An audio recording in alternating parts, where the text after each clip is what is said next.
And now more of my conversation with Bill Maher, the host of HBO's Real Time with Bill Maher. We talked national security politics, and I asked him if the Republicans who got Bush elected twice, in part by making Gore and Kerry look like wimps, will they be able to do it again this year?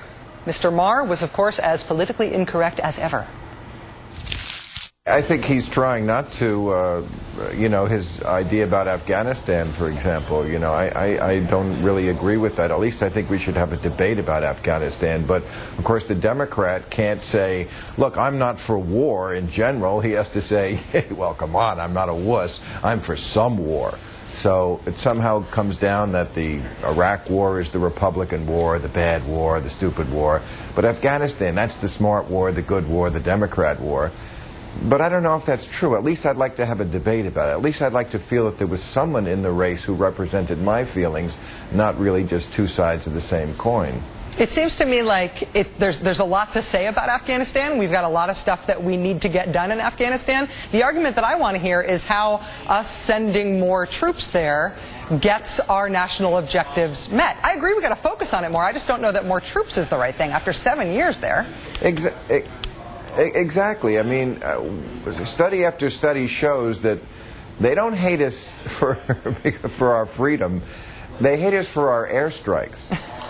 In Afghanistan, that seems to be the problem, is that we keep killing people with our airstrikes, and then those people tend to have a grudge against us, and they will join the Taliban or be sympathetic to the Taliban. So if we are sending 2 more brigades there, as Obama wants to do, first of all, is that really going to pacify the whole country? Are we really going to take over Afghanistan and turn it into the kind of country that we want to turn it into? That should be debated. But even if we were, when we send more brigades, that's more of our men get killed. When our men get killed, what do? That's when we send in the airstrikes. Then we kill the other people. So it's kind of like we're trying to get rid of the flies with a fly swatter made of raw meat.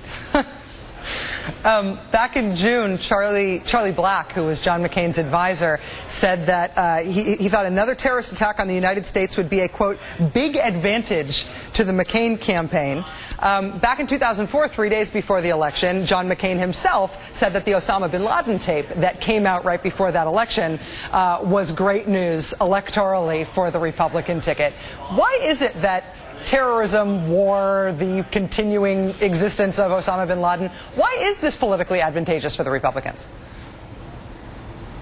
Yeah, John Kerry said the same thing. He said that tape that bin Laden put out right before the election helped Bush, and it probably did. And to think that people, the American people, would use this logic of, oh, let's re-elect the guy who didn't get him the first time.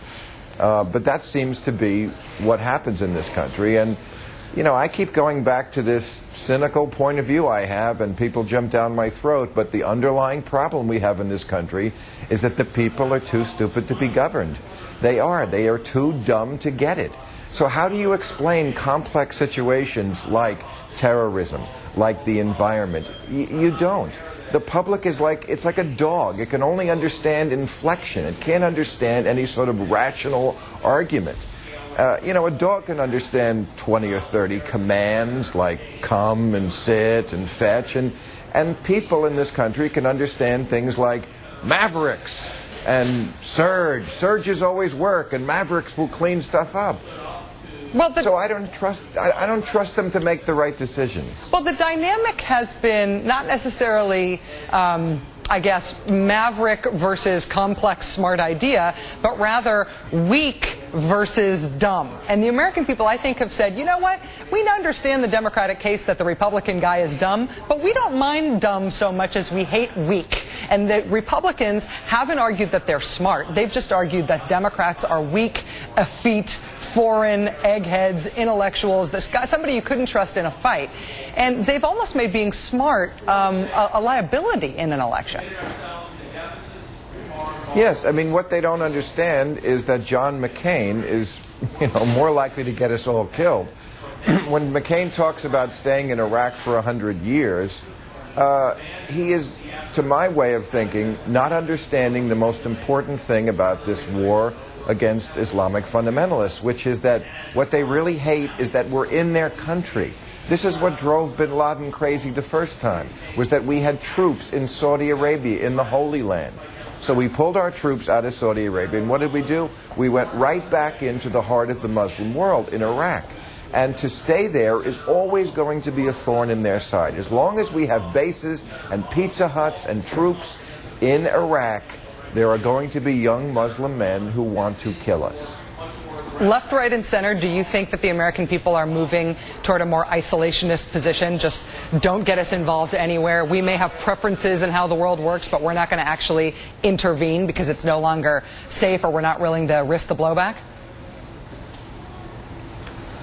I don't know about that. I think a lot of this country thinks that military might is the only tool we really need to use or have to use, and they like it. They like the idea that America throws around its military might. I mean, you heard at both conventions threats against Russia over Georgia, a place up until a week ago, I would guess most Americans had no idea even existed in the world.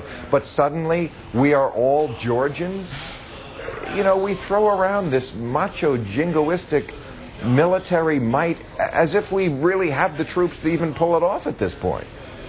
I think we were all hoping that it meant that we were all Atlantans in some way, but we never got there. Bill Maher, thanks for joining us. I appreciate it. Hey, Rachel, thank you very much. Bill Maher of Real Time with Bill Maher on HBO.